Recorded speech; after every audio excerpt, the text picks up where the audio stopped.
1,863. 1966. U.S. death toll in Vietnam this year, 6,144. 1967.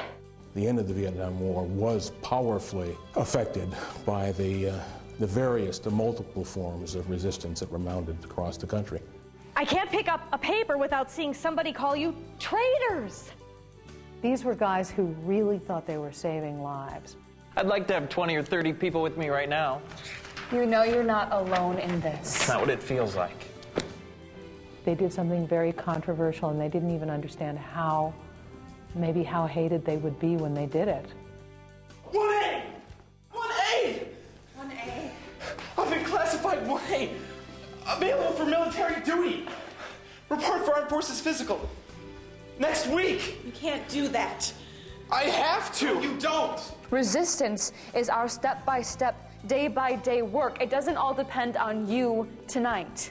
During this show, it's an opportunity to be active. Selective service is getting busy. They started putting in alarm systems. You prepare for a role in a show like this, and you start digging into things that you maybe wouldn't have beforehand. Peace Crimes Backstage, the Minnesota 8, is a co-production of the Department of Theater Arts and Dance at the University of Minnesota, History Theater, and TPT's Minnesota Channel. Funding has been provided by the University of Minnesota McKnight Arts and Humanities Special Events Fund. We're just struck by the fact that this was a play that not only happened with University of Minnesota students back in the 1970s, but was really a part of the campus. We're all splitting sort of elements of the production. So History Theater via Ron is directing the show. The playwright is involved with it through History Theater, but a majority of the actors in the play are students from the University of Minnesota. All of the designers are students and or faculty of the U of M. Really across the board, we're collaborating on all elements of the production. This play is about the price you pay for protest. These guys stuck their neck out on the line to speak up against a majority of the country at the time, and they paid a price for it. Not everybody wants to talk about the war in Vietnam. It's a hot button that nobody wants to go there. 1966. U.S. death toll in Vietnam this year, 6,144. I've never decided on anything so fast in my life. I got an email from Ron proposing the idea about me writing a play about the Minnesota 8. And he explained, I didn't know who they were, he explained they were draft board raiders in 1970 who were protesting the Vietnam War. When I heard we were doing this show, I tried to look up the Minnesota 8 anywhere on the web, Wikipedia and elsewhere, and I got nothing. How will you serve your community by going to prison? What good will that do? You got me against this war. When we started doing this, things just poured out, and I found out so much, and I was really surprised that we didn't have this before, because, I mean, it's the largest draft board raid in the history of the country. Is Brad nervous? Yeah, he's always nervous. That's what makes him so damn brave. The Vietnam War still is a mystery to me. And the more I find out about it, the more I find that it was a mystery to many people. I'd seen Forrest Gump. Forrest Gump. Can I say that? I showed the students the other night, we were looking at clips from the Chicago Convention. And one of the things that are so striking about the images is young Americans are beating up on young Americans who are protesting the war. And in a sense, we were almost at a state of civil war. You can go to Canada. I've got friends in Canada. Do what? If I do that, I can't come back. So you'd rather go to Vietnam? No, it's just... I wanted to be kind of monumental but personal. You could say no. You could refuse induction. Hey, go to jail, get arrested. Like one of those WPA murals in the 30s. What way? There isn't another way. I don't have a choice. But we just told you. That isn't a choice. Attention all draft age men of Morrison County. And it's just this sort of bright picture of what they did. Laws are human creations. They are often a result, therefore, of the imperfections of human beings and by no means inherently just. People of the jury, I don't know if you were sequestered last week when the bombing of North Vietnam started again. On the other hand, one of the assistant part of what nonviolence presumes is the possibility of establishing a more just social order that does require the rule of law. Civil disobedience in that regard is not anarchistic. It's not against the rule of law. Good, good. I think that's closer. And that whole thing about lied, I mean, I'd put an exclamation mark at the end of that. He lied. I mean, it came out at the end of the day, you know, because that's what it's ultimately going to get back to. We have a lie here, and we have a lie here. It's an exciting piece of theater for me to get to perform. When I got to read the role of Don last year when we did this reading, and the speeches remain the same as it did last year, and I'm so excited. So why don't we read through it, and then we can talk about it, and maybe if you want to edit, blah, blah, blah. Okay. Okay. You know you're not alone in this. That's not what it feels like. Then forget about your feelings for a minute. You're part of a community. Like we said at our first meeting, lone wolf macho-style action doesn't change anything. Resistance is our step-by-step, day-by-day work. It doesn't all depend on you tonight. Wow. Yeah, just so ease into this. And the willingness to suffer the consequences of violating unjust laws is part of what nonviolent civil disobedience requires of those who practice it. In this case, the draft. And of course, the challenges are that the people are all alive right now and looking at it and going, oh, I didn't talk like that. I'm part of what is known now and a long time ago was known as the Minnesota 8. I was sort of a student, but I was fundamentally a full-time anti-war organizer. We were a bunch of kids who raided draft boards, or tried to, in Minnesota in 1970, and got kind of notorious as a result. In 1970, I was 25 years old. I was a young lay Catholic theologian. I had for many years been petitioning my draft board to be a conscientious objector, but back then, only people from what are called official peace churches, Mennonites, Quakers, and stuff, were considered to be conscientious objectors. Catholics were not considered to be nonviolent. What was that about canceling? Selective service is getting busy. They started putting in alarm systems. Wow. You guys better take an electrician with you. That's not in the plan. Joking. When I was in college, I never went to a protest. When the Vietnam War first came out, I didn't disapprove of the war. Catholics have a thing called the just war tradition, and I basically thought, well, the government wants to go to war, they go to war. I will fulfill my obligation, become a conscientious objector. I wasn't going to break the law. What was that about canceling? Selective service is getting busy. They started putting in alarm systems. Wow. You guys better take an electrician with you. That's not in the plan. Joking. I play Frank Kroenke. What's wrong? Frank and I met at a coffee shop a few weeks back, and I just wanted to sit and listen to his stories. What's wrong? You getting nervous? Alert. Just alert. I'm still not sure about this Ring of Fire plan.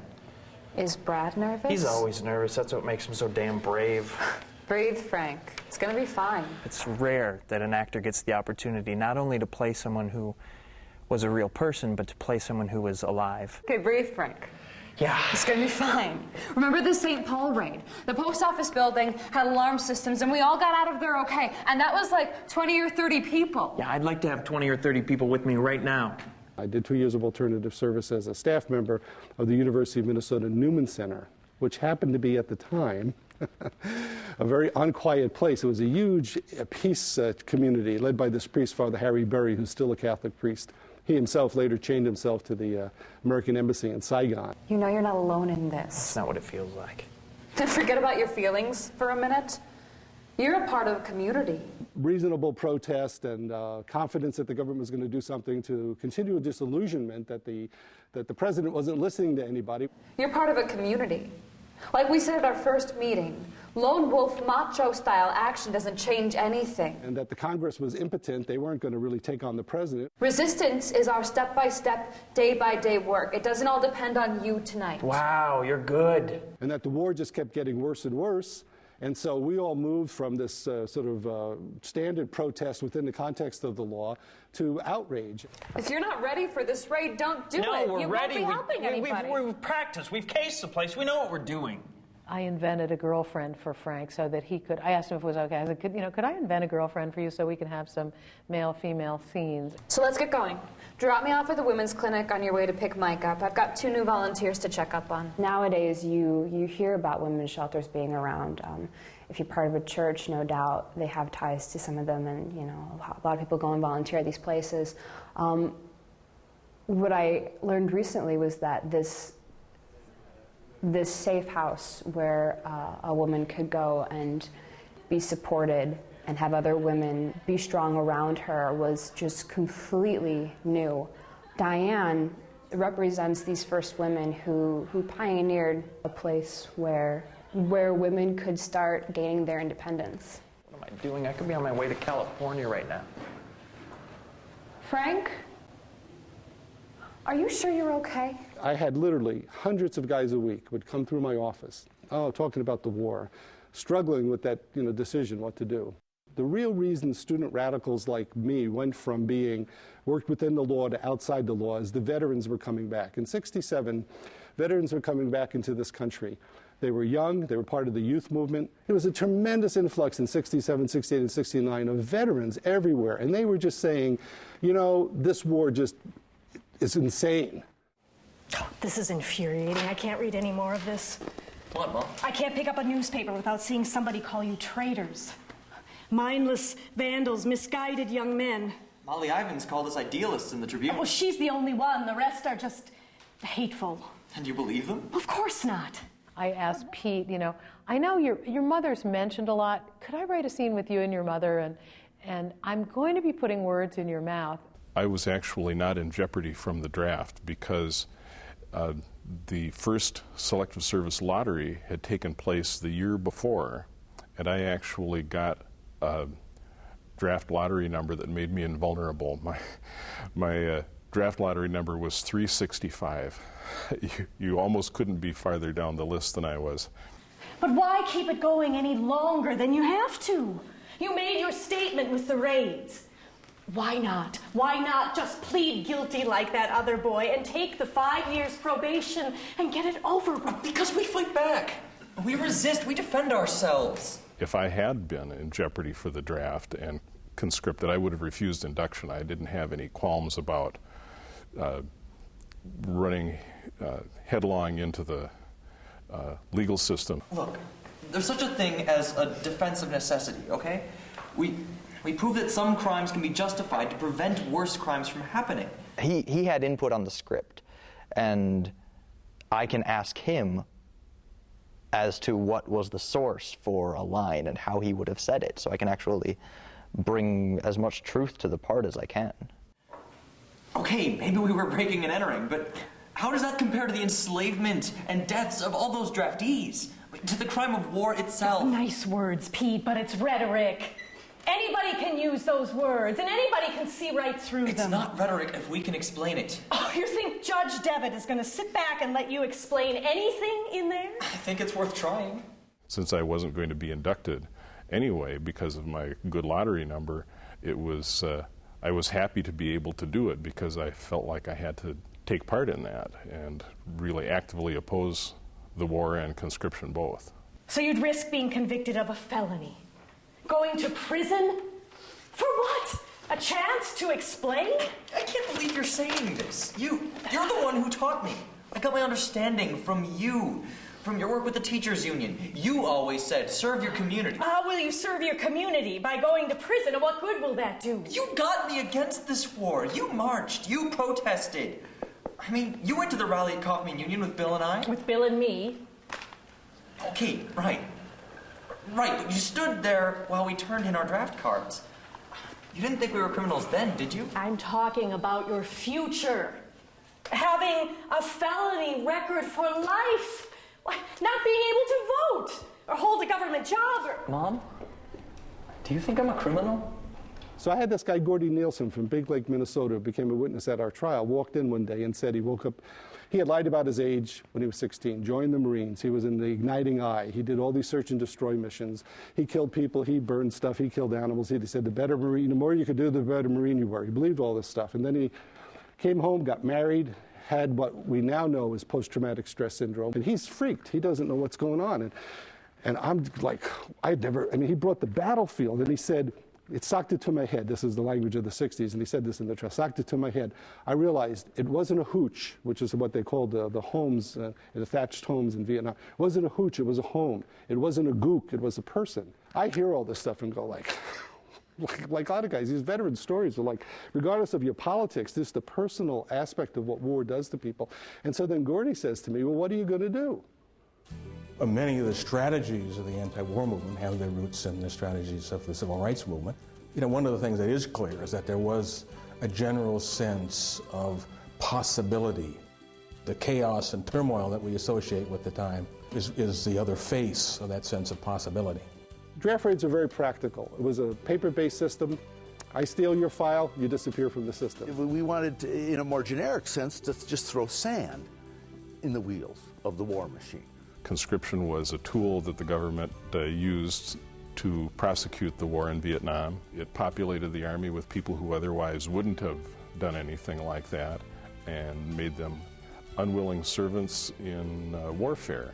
This was really one of the centers of draft resistance in the country. People were doing all sorts of things. There's people here in Minnesota who would, lone persons would go swing down from the roof and slide into draft boards and just take out the files to non-violently clog the courts, clog the jails. Yeah, well, a lot of people remember me with a mustache. Indeed, I never had a mustache. Hey, Tilton, listen to this. I'm sending my draft card back with a note. You're always sending your draft cards back. How many has it been? Oh, I'm not counting, but this is the best one. Listen, I regret that I have but one card to give for my country, huh? Our first raid is this group called the Beaver 55 in February of 1970.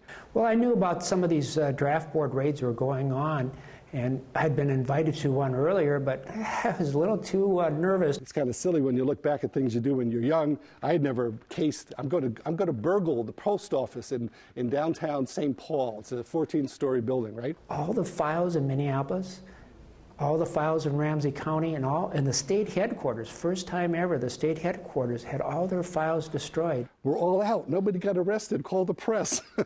One of the legacies of the civil rights movement for anti-war protests, for the women's movement, for movements, again, of social change in general, was its increasing sophistication about the role of the media in shaping public sentiment.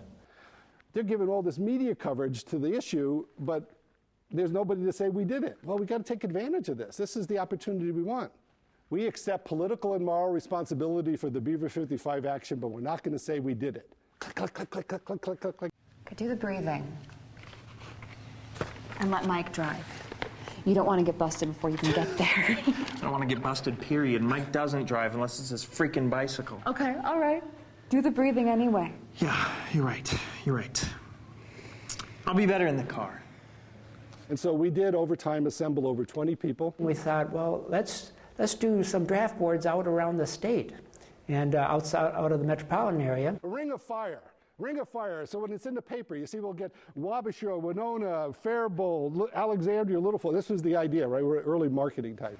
Diane, stay near the phones, okay? I'll be where I'm needed, Frank. Right. Yeah, sorry. That night, the feds they were not everywhere we were. The Wabasha board got ripped off by our people and had a woman in it, so many people think women were involved in all of our draft raids. Somehow the FBI had found out about it. We didn't really get much of a chance. I mean, we broke in and we're in the office for not very long, and we're working with ambient light from the street. I was arrested in Winona, Minnesota. I got to the typewriter and bent the 1 key and the A key. Diane? Yes? We're so damn lucky.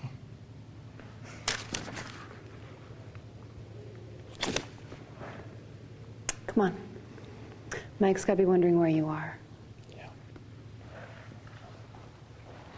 2 minutes later, the silhouette in the doorway is a guy with a gun. Says, "Don't move or you're dead." It's the FBI. The raid that I was arrested during was my first and only attempt. I am talking about your future.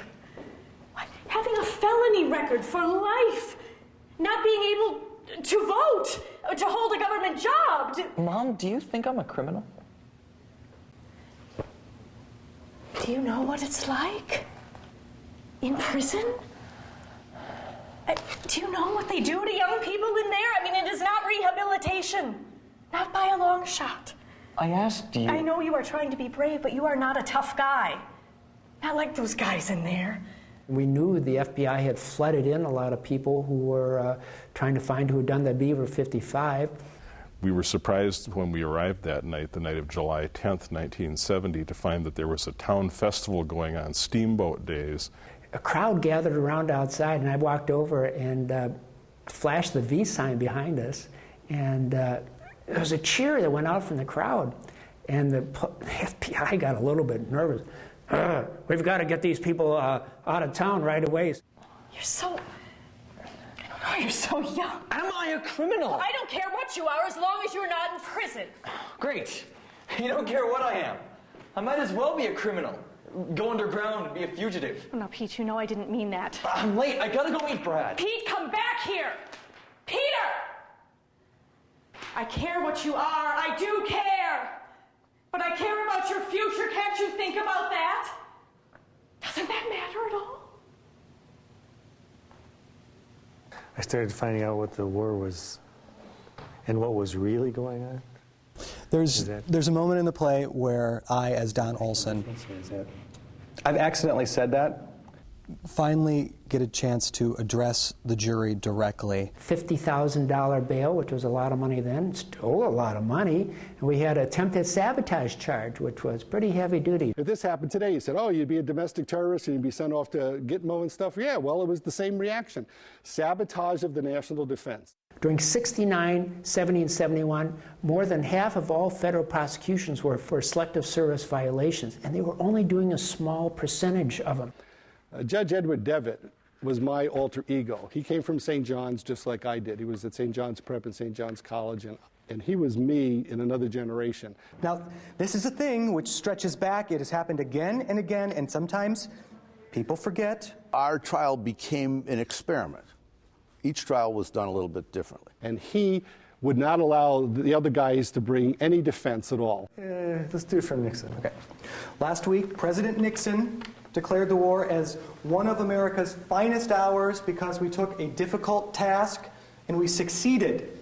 And then, when he sentenced these guys, he said, you gentlemen are worse than the average criminal or tax the taxpayer's pocketbook. You struck at the foundation of government itself. And if he could have said, kill him! I mean, he hated us. Before that, in 1969, Defense Secretary Laird declared, we have turned the corner in the war. I got a 5-year sentence, and the judge gave us the maximum. He didn't like us very well, Judge Edward Devitt. When it comes to Mike and my trial, we get a different judge, Judge Neville. We came up and said, we want to argue the defense of necessity. And what that is sometimes it's necessary to break one law to do something good. I opened up the trial by saying to the jury, we did it. I'm a great lawyer, right? I said, we did it. Because we weren't interested in getting off. That wasn't the issue. But we want to tell you why. Before that, 1967, General Westmoreland says, we have reached an important point when the end begins to come into view and we can see the light at the end of the tunnel. And this is the type of thing that we were told just before the Tet Offensive. Before that, President Johnson said, we are very sure we are on the right track. When he quotes McNamara. Yeah, when it's actually then the rest of those dates can stay the same. Defense Secretary McNamara, 1964. The United States hopes to withdraw its troops from South Vietnam by the end of 1965. This goes all the way back to 1955. General Navarre, the French commander, saying, I fully expect only 6 more months of hard fighting. The whole panoply of reasons why we were against the war in Vietnam. We had historians talking about the role of civil disobedience. We had talking about the ecological destruction. We had, Daniel Ellsberg, before he had released the Pentagon Papers, tried to release them in this trial, and the judge wouldn't hear about that. He wasn't going to let that happen. Since we had destroyed tens of thousands of draft files, by the time we eventually get arrested, there's a lot of people that we helped prevent going to Vietnam. It's been a series of statements. It covers a 15-year period, the whole decade of the 60s, and this is what we've come out of. We didn't come from Mars the long-haired hippie weirdos or whatever people think of us. The judge does what is called instructions to the jury. That's pretty boilerplate normally. You know, don't talk about this, all this other stuff. In number 15, all of a sudden he says, now, I want to rule as to the testimony of Francis Cronky and Michael Theriault that you've been hearing here for the last 8 days is irrelevant and immaterial. The judge wouldn't allow them to consider it. Whoa. Just like that. Talk about magic. Talk about power. And the chairman of the jury came back in, and they were crying. And here was a guy who had been in the Korean War, and he was apologizing for being in the Korean War. We never said one thing about the Korean War, but he was so moved by everything which had happened. All that emotion, all these witnesses, forget it. Just like that. I was stunned. So the jury had nothing to consider except breaking and entering. I went to college. I was the first one in my family to go to college. My father was a machinist. My mother was a waitress. I was in international relations. I was going to go into the State Department until I started finding out about this war and what was really going on. And now the judge is going to tell you that you are not supposed to take into account how we feel about the war, and that you are not supposed to decide on the war. But I'm telling you that you can, and that you should. That as Americans, that we have got to. We cannot allow ourselves to be lied to by our leaders. I actually like the cannot. For me, different from the other guys, prison really, I was at a time in my life where I went into what they call the dark night of the soul journey for 10 years. I was really lost because I lost my church, I lost my country, and I did everything that I possibly could. And I have to accept the fact, sitting in an iron cage, that Frank, maybe you're wrong. We got out after 20 months. This is when there was still a parole for federal crimes. You're here and people are out there. The war's going on. Maybe what you did is insane. Maybe you're whatever. We all got the parole on the same day, on July 23rd, 1973. I feel like I served my country, and I'm glad that I did. A lot of things didn't turn out the way I had assumed they would, but it's been my great good fortune. And so that's where that ends up. At the same time, the power of the story is that these people's lives got changed, and they came up and told us that. Peace Crimes Backstage, the Minnesota 8, is a co-production of the Department of Theater Arts and Dance at the University of Minnesota, History Theater, and TPT's Minnesota Channel. Funding has been provided by the University of Minnesota McKnight Arts and Humanities Special Events Fund.